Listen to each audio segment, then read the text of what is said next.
For how long could Australia's economy continue to operate as normal in the event that something happened that blocked off the supply of crude oil through the Straits of Hormuz at the tip of the Persian Gulf? In other words, how secure is Australia's liquid fuel supply? Well, that's precisely what we're going to examine in today's episode of Climate Mundial's Energy and Climate Weekly. So let's get right into it.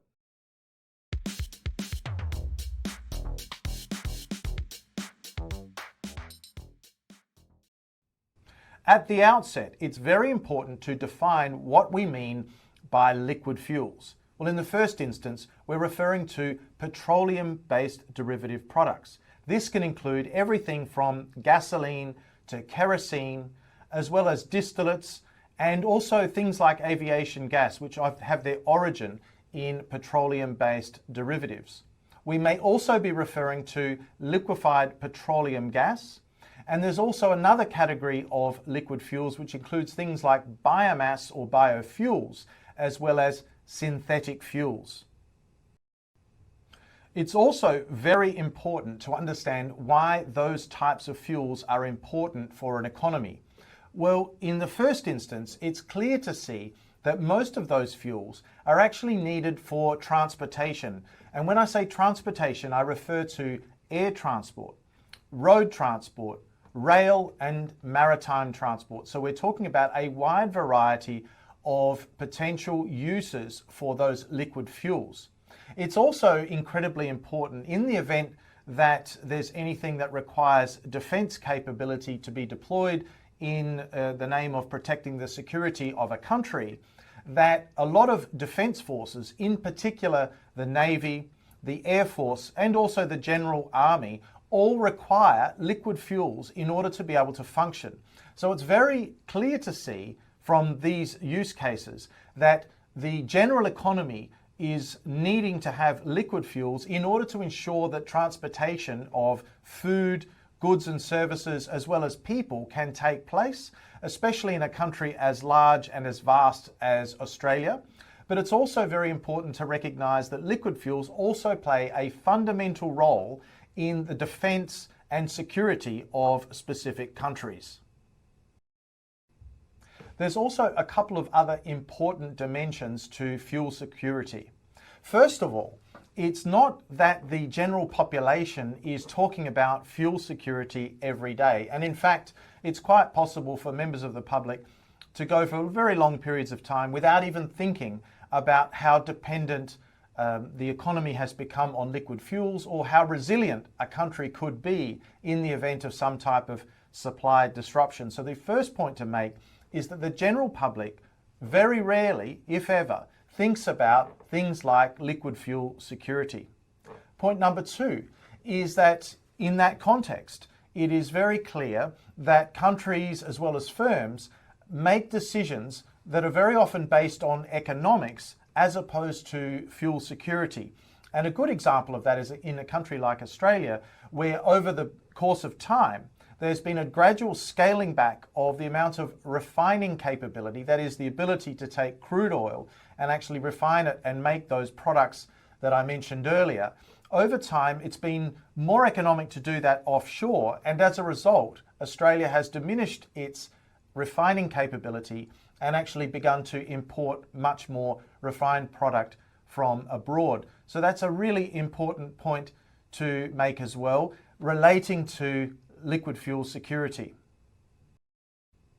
Another very important point to make about liquid fuel security is that oil-based derivatives have been caught up in this general concern about climate change. And it's well known that oil-based derivative products, and in particular anything that comes from the origin of crude oil, is going to require combustion, and that combustion releases greenhouse gases. So a lot of proponents of stronger action on climate change often look towards liquid fuels and crude oil as being something that needs to be cut back significantly. And we see also in a country like Australia, there's been significant opposition from political parties as well as action groups who've been very concerned about ongoing approvals of new oil and gas developments in the country. And that's largely linked to overall concerns about climate change. Now, this issue gets exacerbated even further in an environment where people are not talking about fuel security on a daily basis. And as I mentioned before, it's quite rare to find an engaged group of people in society who wants to discuss and is fully aware of the limitations of fuel security across the economy. So on that basis, it's very important to point out that liquid fuel security often is overlooked in favour of discussions about dealing with climate change. That's not to say that climate change isn't a very important issue to deal with. That is more just a comment about the need to balance the sustainability, the affordability, and the reliability issues all together as part of a comprehensive energy policy. So it's not to say that climate change is more important than energy security, but rather the two issues need to be thought of together in order to come up with the right mix of policies and market-based approaches to serve a nation overall. I wanted to give a little bit of background as well about my personal involvement in fuel security issues over the years. And in the first instance, very early in my career, when I worked in the government in Australia, there was actually a fuel security issue that arose in the state of South Australia in the year 2001, and I was involved in the emergency response for that incident. Now, the problem that occurred at that time was essentially industrial action that was taking place in one of the refineries that was servicing the metropolitan area of Adelaide and also the broader state of South Australia. Now, industrial action at a refinery is a domestic issue. There was nothing that was occurring outside Australia that was creating the problem. It was really the capacity of that particular refinery to receive deliveries of crude oil and then refine it, which actually then brought about a rationing exercise for a couple of weeks to make sure that the economy as a whole would not be in shortage during this period when the refinery was unable to operate.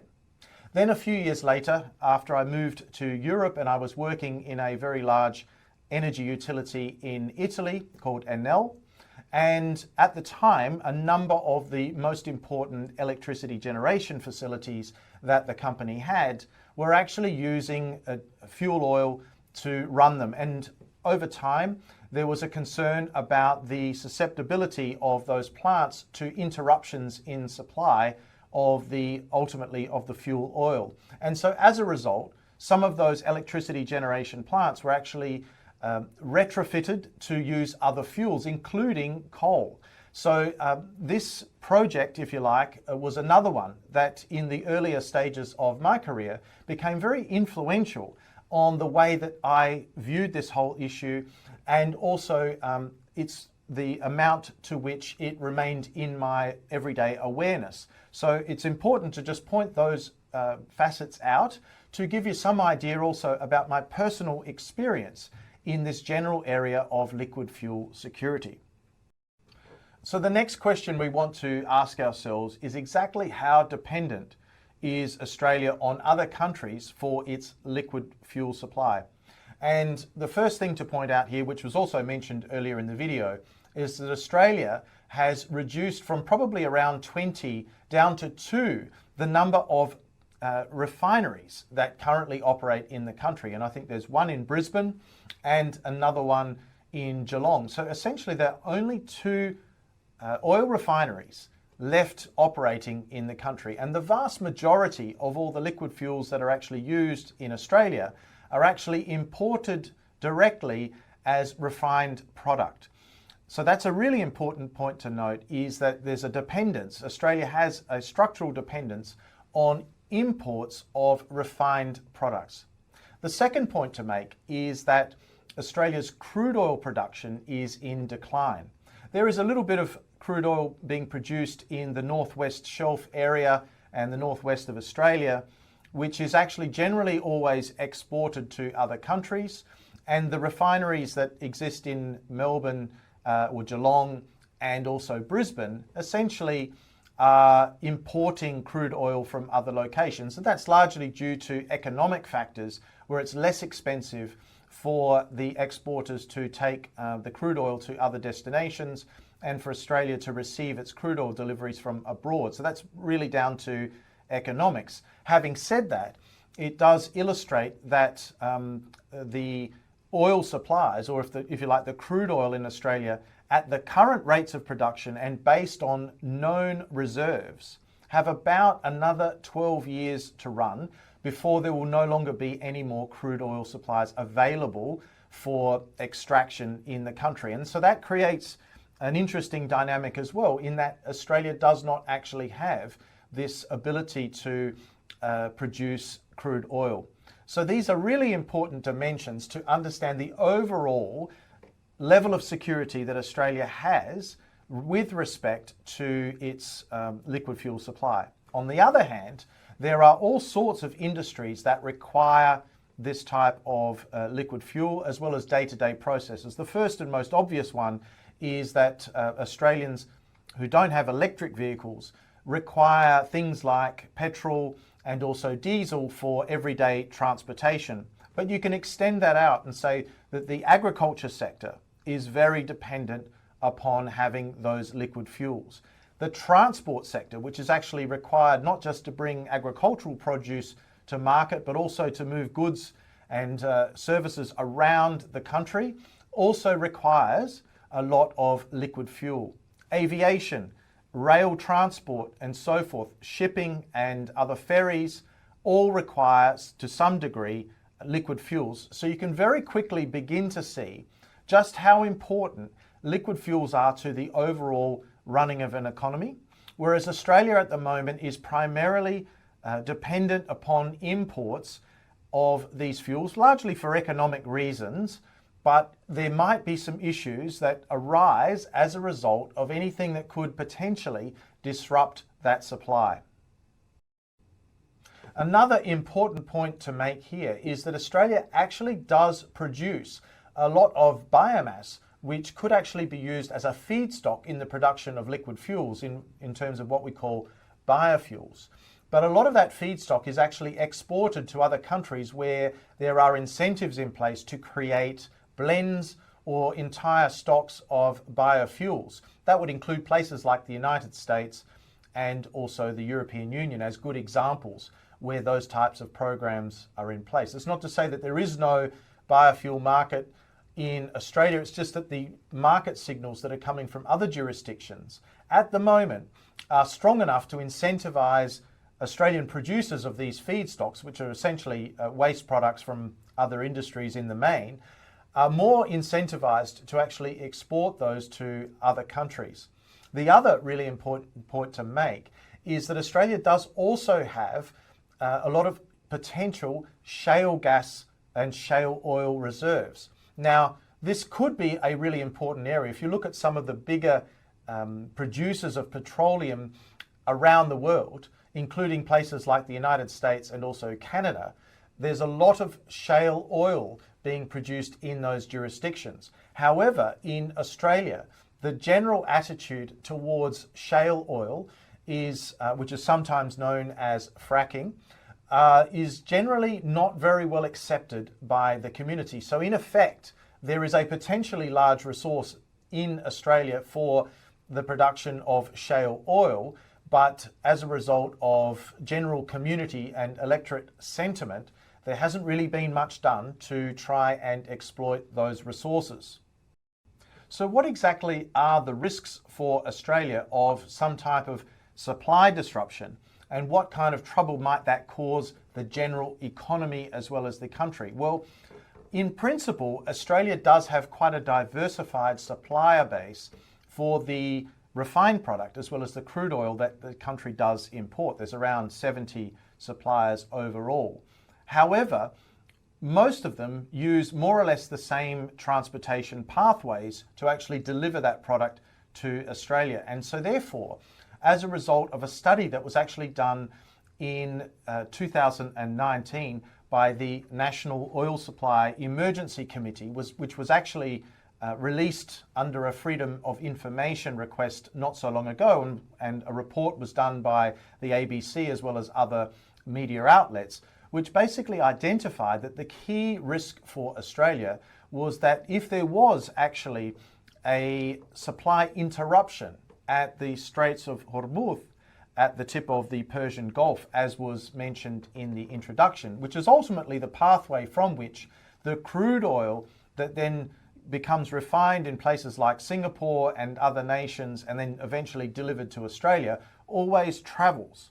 And so therefore, if anything happened as a result of a blockage to the Straits of Hormuz, then Australia would face significant challenges. And this particular report, which essentially went through various different scenarios and essentially wargaming, as the term often goes, looked at this issue, and the conclusion was, in some instances, Australia could operate normally for only around 22 days. So that's quite a surprise, in that if anything happened, which was completely independent of what's going on politically or from a security standpoint in Australia, because of this dependence on a supply route that is particularly concentrated on one specific oil province, which then leads to transportation through Singapore and then into Australia, that this could cause a significant problem. And as a result of that, it may be very difficult for Australia to operate normally for anything more than around 20 or 25 days. Now, of course, there would be an emergency response immediately to try and ration that crude oil. But the other interesting conclusion from the report was that it might take up to 3 weeks for a state of emergency to actually be declared. So if you think about it, there's not a lot of time from the moment that one knows and understands that there's a problem to the point where the country has to have some type of significant action to reduce the consumption of these liquid fuel alternatives in order to prolong the period within which the country can resist and continue to operate, so that the issues that might have caused that supply blockage can actually be dealt with. So that's a really important point, and something that policymakers considered several years ago, but as a result of this freedom of information request has now become something which is in the public domain, albeit slightly redacted. That particular report was compiled in 2019, and the freedom of information request actually didn't arise until many years later, or several years later. So in the meantime, a number of measures have actually been introduced in Australia. There's actually a fuel security services payment that is made to private sector operators in the sector.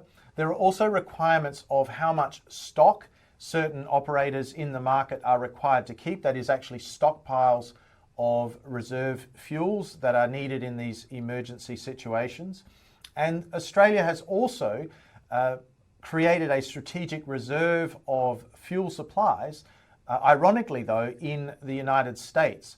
So in effect, the assumption would be that whatever was causing the supply disruption in the Persian Gulf and the Straits of Hormuz would not prevent the travel that would be necessary to bring the reserves from the United States across to Australia. So that's the general assumption there. But certainly when people have learned that the strategic reserves of liquid fuel supplies for Australia are actually stored in the United States, that did draw some level of surprise. But it's very important to point out that those are measures that have been introduced since the report that I mentioned earlier was produced, that are targeting giving Australia some degree of additional resilience when it comes to liquid fuel security.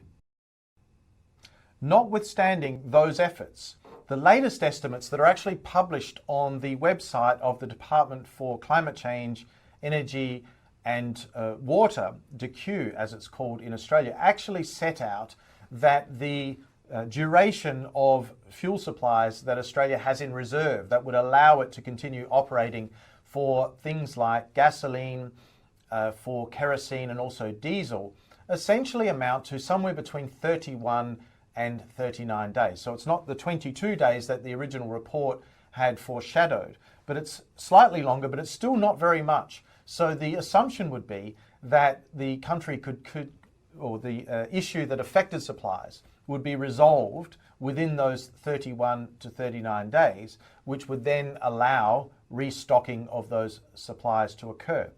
At this point, it's also important to point out that the International Energy Agency, which Australia is a participant in, actually has a recommendation that each country which is a net importer of liquid fuels ought to have up to 90 days as a recommendation of stored fuel supplies to allow for time to resolve any issues that arise that block supplies globally. There's an assumption that 90 days would be sufficient. So at the moment, as you can see, as the data published on the government's website in Australia actually states, is that Australia is quite a long way from having those kinds of reserves and only has, let's say, between 31 and 39 days, depending on which fuel type we're talking about. So that's a really important point to make about Australia's liquid fuel security.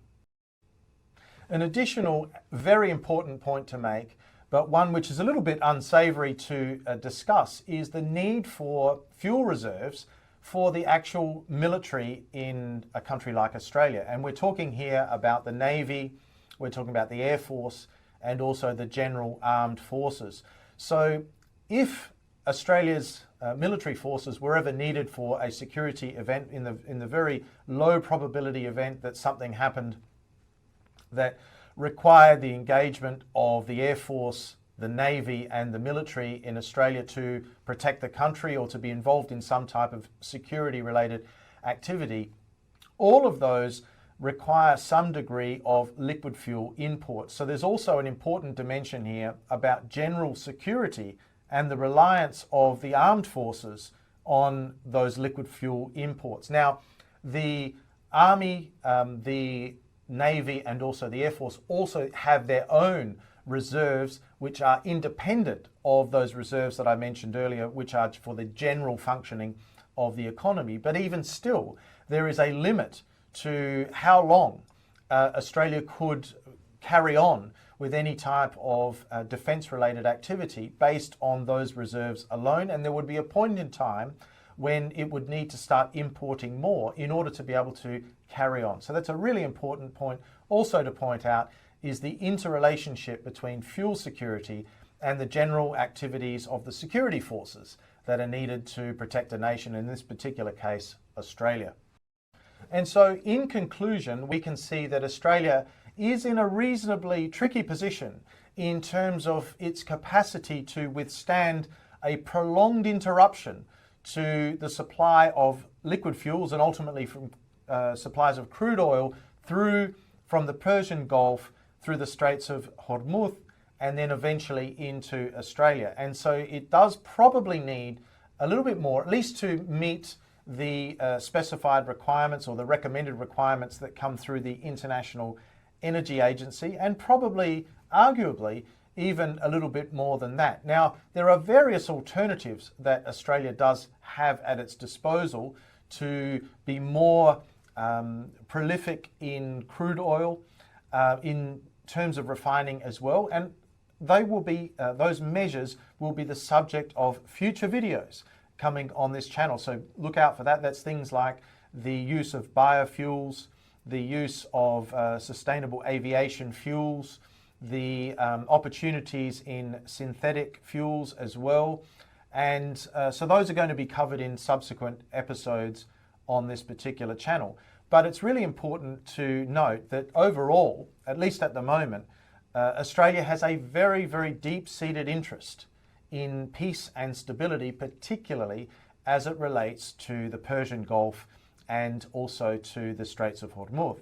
Now, in terms of recent events, we've seen quite a few military-related conflicts which have had the potential to result in some degree of supply disruption in that specific location. One of them has been the conflict with the Houthi group from Yemen, where the United States has actually been engaged in that, as well as the potential attacks that have been made, or the warfare that's been going on between places like Iran the United States and Israel and so forth. And Iran is in a particularly important position there because it is on one side of the Straits of Hormuz. So what we can see, and the reason for mentioning this, is that in the very recent past, we've actually seen a couple of potential flashpoints that may have, in certain circumstances, resulted in supply disruptions, the very supply disruptions which were actually considered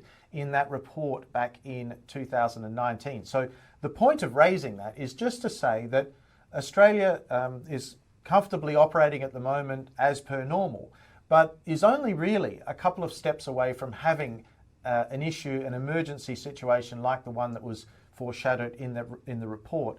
And therefore, Australia probably has, arguably, a very, very strong strategic interest in there being peace in that region so as to not lead to any unnecessary disruptions to the supply, ultimately, of crude oil and liquid fuels into the country for the foreseeable future, while more needs to be done also on the supply side in the country. But what do you think? Please let me know what you think about this situation in the comments section below. If you haven't already subscribed, please do click subscribe. It's a really good way to support the channel, and it will help me to understand better the types of videos that are going to be of interest to you. So please do that. If you like the video, please feel free to share it with your friends, your colleagues, and also your family. And on that note, I'd like to say thank you very much for your attention today, and I look forward to seeing you again soon on the next episode of Climate Mundial's Energy and Climate Weekly. Bye for now.